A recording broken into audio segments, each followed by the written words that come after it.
If we don't have free speech, then we just don't have a free country. It's as simple as that. If this most fundamental right is allowed to perish, then the rest of our rights and liberties will topple, just like dominoes, one by one. They'll go down. That's why today I'm announcing my plan to shatter the left-wing censorship regime and to reclaim the right to free speech for all Americans. And reclaim is a very important word in this case because they've taken it away. In recent weeks, bombshell reports have confirmed that a sinister group of deep state bureaucrats, Silicon Valley tyrants, left-wing activists, and depraved corporate news media have been conspiring to manipulate and silence the American people. They have collaborated to suppress vital information on everything from elections to public health. The censorship cartel must be dismantled and destroyed, and it must happen immediately. And here's my plan. First, within hours of my inauguration, I will sign an executive order banning any federal department or agency from colluding with any organization, business, or person to censor, limit, categorize, or impede the lawful speech of American citizens.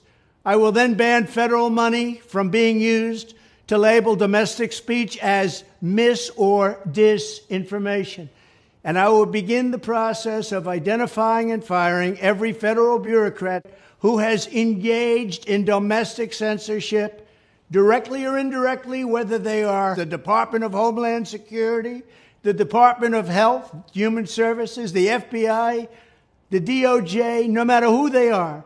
Second, I will order the Department of Justice to investigate all parties involved in the new online censorship regime, which is absolutely destructive and terrible, and to aggressively prosecute any and all crimes identified.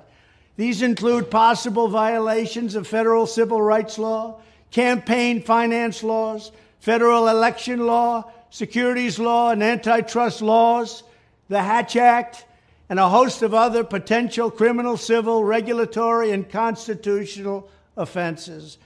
To assist in these efforts, I am urging House Republicans to immediately send preservation letters, and we have to do this right now, to the Biden administration, the Biden campaign, and every Silicon Valley tech giant, ordering them not to destroy evidence of censorship.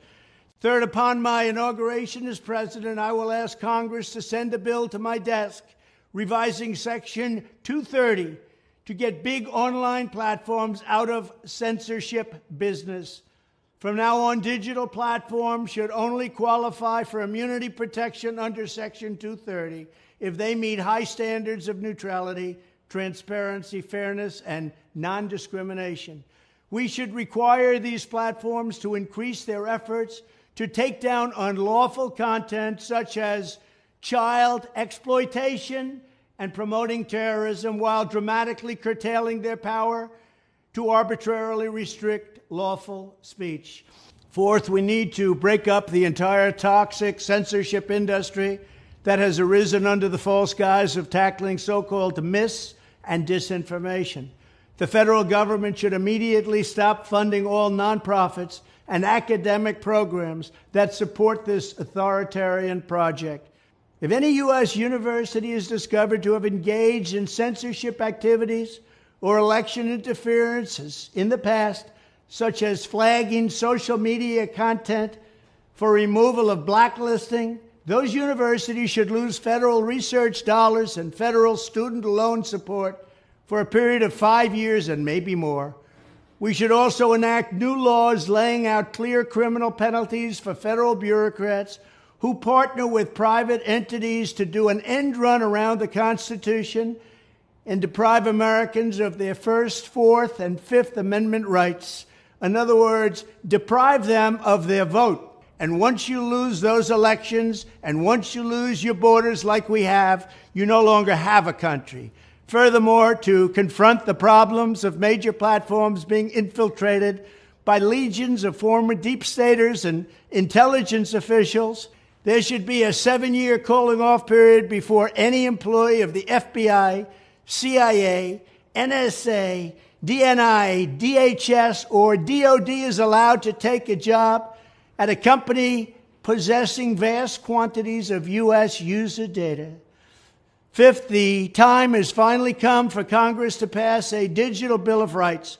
This should include a right to digital due process. In other words, government officials should need a court order to take down online content, not send information requests such as the FBI was sending to Twitter.